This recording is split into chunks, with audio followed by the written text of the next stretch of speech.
Sir Jagan గారి పైన రాయి విసిన వ్యక్తి దొరికాడంట కదా! మరి దానికి ఎందుకు రాయి విసిరాడో కూడా చెప్పాడంట కదా! మరి ఎవరు అసలు? ఎందుకు రాయి విసిరాడు సార్? ఆకాషు, దుర్గారావు, చిన్న, సంతోష్ ఈ నలుగురు ప్లస్ సతీష్ 5 మంది మొత్తం. ఇందులో రాయి వేసిందైతే సతీష్. రాయి కూడా ఫుట్పాత్ మీద ఉండే ఇది ఉంటుంది కదా, అది పగిలి ఉన్నదాన్ని జోబులో పెట్టుకొని వచ్చాడని దాన్ని విసిరాడనేది చెప్తున్నారు. అయితే ఇతను ఎందుకు విసిరాడని తెలుగుదేశం మీడియా ఒక కథ స్టార్ట్ చేసేసింది.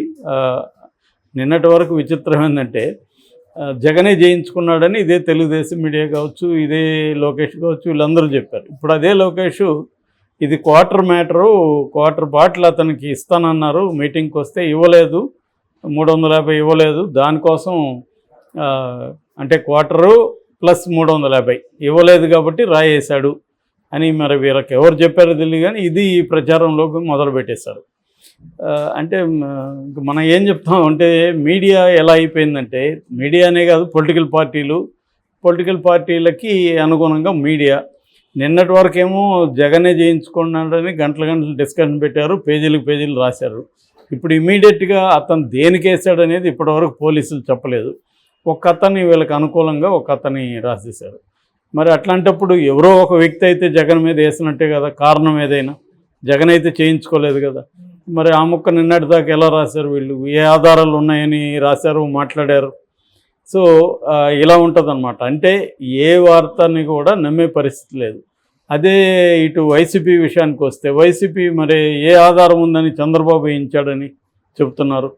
సో ఇప్పుడు ఇతను చంద్రబాబు వేయించలేదు, జగను చేసుకోలేదు, ఎవడో వేశాడు. దానికి కారణం ఏందనేది ఇంకా పోలీసులు చెప్పలేదు. అయినా కూడా తెలుగుదేశం మీడియా ఆల్రెడీ స్టార్ట్ చేసేసింది. లోకేష్ కూడా ట్వీట్ స్టార్ట్ చేశాడు. అంటే రెడీగా తమకు అనుకూలంగా ఒక విషయాన్ని రాసేయడం లేకపోతే మాట్లాడేయడం అనేది ఇవాళ ఆంధ్రప్రదేశ్లో జరుగుతుంది. ఏది నిజంగా ఫ్యాక్ట్ ఏందనేది ఎవడికి తెలీదు. నమ్మేవాడు ఏ వెర్షన్ నమ్మదలుచుకుంటే ఆ వెర్షన్ నమ్ముతుంటారు. ఇది మొత్తంగా ఆంధ్రప్రదేశ్ రాజకీయాల్లో జరిగే విషయం. సో ఇప్పుడు కూడా అతను చెప్పినాడని చెప్పి రాస్తున్నారు. సో ఇంకో పక్క ముందే వీళ్ళు ఏంటంటే తెలుగుదేశం వాళ్ళే చేయించారని చెప్పమని కూడా అతని మీద ప్రెజర్ తెస్తున్నారని కూడా రాస్తున్నారు. అంటే ఒకవేళ నిజంగానే తెలుగుదేశం వాళ్ళే వేయించున్నా ప్రెజర్ తెచ్చి చెప్పించారనేది అంటారు. మరి ఇప్పుడు పోలీస్ యంత్రాంగం అంతా కూడా ఎలక్షన్ కమిషన్ ఆధ్వర్యంలో కూడా పనిచేస్తుంది. సో వీళ్ళు ఎలా ప్రెజర్ చేస్తారు అనేదానికి ఏమీ ఇది లేదు. సో ఏదేమైనా రాయి వేసిన వ్యక్తి దొరికాడు అనేదైతే కన్ఫామ్ అవుతున్నట్టుగా ఉంది. మొత్తం మీడియా, వేరే మీడియాను కూడా చూస్తే, ఓన్లీ ఇప్పుడు ఏంటంటే ఒక పార్టీ మీడియాను చూస్తే మనకి సత్యం బోధపడట్లేదు. కనీసం ఒక 10 రకాల చూస్తే కానీ మనకు అసలు ఏం జరిగి ఉండొచ్చు అని అర్థమయ్యే పరిస్థితి లేదు. ఎందుకంటే ఎవడి వర్షం వాడు రాసుకుంటున్నాడు తప్ప అక్కడ నిజంగా ఏం జరిగిందనేది తెలిసే అవకాశం లేదు. నాకు తెలిసి ఇది ఎప్పటికి కూడా తెలియదు. రేపొద్దున్న నిజంగానే తెలుగుదేశం వాళ్ళు వేయించున్నా తెలుగుదేశం వాళ్ళు ఏం చెప్తారంటే పోలీసులు చెప్పించారు అంటారు. ఒకవేళ నిజంగానే వాడు క్వార్టర్ తాగిచ్చేస్తున్నా అది తెలుగుదేశం వాళ్ళ కట్టుకథ అని వీళ్ళు చెప్తారు. కాబట్టి నాకు తెలిసి ఇది నిజం ఎప్పటికీ బయటికి రాకపోవచ్చు. రాజకీయంగా ఎవరి వర్షన్ వాళ్ళు వాడుకోవడానికి 2 పార్టీలు కూడా ఎన్నికల్లో దీన్ని తమకు అనుకూలంగా వాడుకోవడానికి మలుచుకుంటారు. కాకపోతే ఈ మొత్తం ఎపిసోడ్లో మనకి అర్థం కావాల్సింది ఏంటంటే, ఒక ముఖ్యమంత్రి స్థాయి అతన్ని కొట్టడం ఎంత ఈజీనా? అదే కొట్టే బదులు ఇంకేదైనా గన్తో కూడా ఫైర్ చేయొచ్చు కదా, చంపడం కూడా ఈజీనే కదా. మరి ఇంత వీక్గా ఉందా? మరి అతనికి ఏమో జెడ్ సెక్యూరిటీ ఉంది. అంటే జెడ్ సెక్యూరిటీ ఉన్న వ్యక్తిని ఎవడో అనామకుడు, వాడేమీ ట్రైన్డ్ గ్యాంగ్స్టర్ కాదు, వాడేమీ ఒక టెర్రరిస్ట్ గ్రూపు, నక్సలైట్ గ్రూప్లో ఉన్న వ్యక్తి కాదు, ఎవడో ఒక ఆకురౌడి వాడు. సరే వీళ్ళదే నిజం అనుకుందాం. ఒక క్వార్టర్ రాలేదనే కోపంతో వాడు రాయి విసిరితే అది కన్ను పోయిండొచ్చు, లేకపోతే ఏదైనా జరిగి ఉండొచ్చు కదా. సో అంత వీక్గా ఉంటుందా జెడ్ సెక్యూరిటీ అనేది ఇప్పుడు మేజర్ క్వశ్చన్ ఇక్కడ. సో దీని మీద దృష్టి పెట్టడం ఇంపార్టెంట్. అది తెలుగుదేశం వాళ్ళు చేయించారా, జనసేన వైసీపీ వాళ్ళు చేయించారా పక్కన పెడితే, సెక్యూరిటీ ఇంత వీక్గా ఉంటుందా? మరి ఇంకా జెడ్ సెక్యూరిటీ ఎందుకు? లేదా సెక్యూరిటీ వాళ్ళు చెప్పినా కూడా జగన్ ఫాలో కావట్లేదా, ఇది చాలా ఇంపార్టెంట్. ఎందుకంటే రాజకీయ నాయకులు ఎలక్షన్ టైంలో జనంలో లేకపోతేమో జనం క్యారీ చేయరు వీళ్ళని.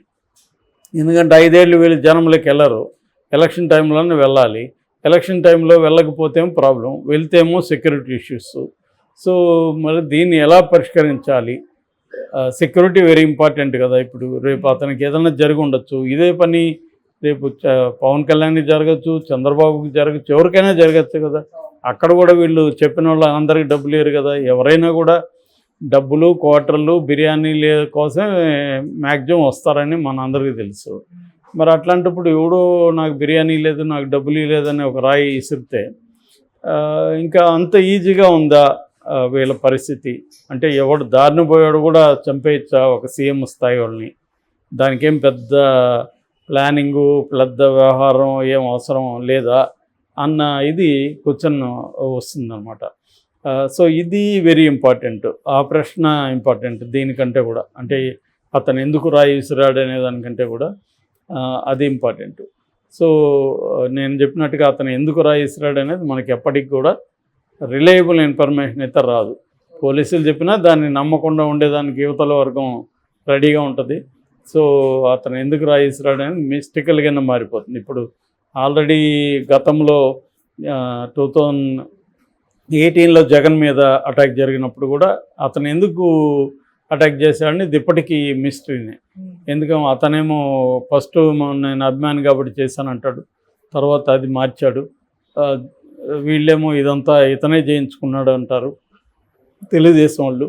వైసీపీ వాళ్ళేమో అది అక్కడ హర్ష అనే అతను రెస్టారెంట్ పెట్టిన ఓనర్ తెలుగుదేశం అతను, అశోక్ గజపతిరావుది ఏవియేషన్ మినిస్టర్గా ఉన్నప్పుడే అది వచ్చింది, ఇలాగే చెప్తున్నారు. అది కూడా ఎప్పటికీ తేలదు. నాకు వెళ్తే ఆల్రెడీ 5 ఏళ్ళు అయిపోయింది. అట్లాగే వివేకానంద రెడ్డి హత్య, అది ఎవడు చంపాడు అనేది ఇప్పటివరకు తేలలేదు, తేలదు కూడా. సో ఇలాగా ఈ కొన్ని పొలిటికల్ రిలేటెడ్ ఇష్యూస్ సామాన్య ప్రజలకి ఎప్పటికీ తెలిసే అవకాశం లేకుండా ఈ పొలిటికల్ పార్టీలు దాన్ని పెంట చేసి వదిలిపెట్టేస్తారన్నమాట. సో ఇదే జరిగింది ఇప్పుడు కూడా. నిజంగా రేపు చనిపోయినా కూడా అతనే చేయించుకున్నాడు, పొరపాటున చనిపోయినాడని తెలుగుదేశం, ఇది తెలుగుదేశం వాళ్ళే చంపారని వైసీపీ, ఇదే ఉంటుంది తప్ప అప్పుడు కూడా నిజం బయటకు వచ్చే పరిస్థితి లేదు. ఇదేంటంటే ఇది ఉన్న కండిషన్, అది దానికి ఎవడేం చేయలేము. ఏదేమైనా త్వరగానే అంటే వితిన్ 2 డేస్లో పట్టుకోగలిగారు, దానికి అప్రిషియేట్ చేయాలి. కానీ దాని ఏమంటారు, prevention is better than cure అన్నట్టుగా అసలు జరగకుండా చూడాలి కదా. దీని నుంచి ఏం నేర్చుకోవాలి అంటే సెక్యూరిటీని ఎలా పకడ్బందీగా చేయాలి, ఆ వైపుగా కొంత చర్యలు తీసుకున్నట్టు తెలుస్తుంది. బట్ ఇదే పని పవన్ కళ్యాణ్కి తర్వాత చంద్రబాబు కూడా చేయాలి. ఎందుకంటే వాళ్ళిద్దరూ కూడా ఎక్కువగా బస్సు యాత్రలో చేస్తున్నారు కాబట్టి వాళ్ళకు కూడా సెక్యూరిటీకి సంబంధించిన సీరియస్ ఎఫర్ట్, సీరియస్ మెకానిజం, ఇక్కడ ఏమేమి లోపాలు జరిగినాయి, దాన్ని అవాయిడ్ చేయాలంటే ఏం చేయాలనేది అక్కడ తీసుకోవాలి. జగన్ కూడా ఫర్దర్గా ఇటువంటి సెక్యూరిటీ మెజర్స్ తీసుకోవాల్సిన అవసరం అయితే ఉంది.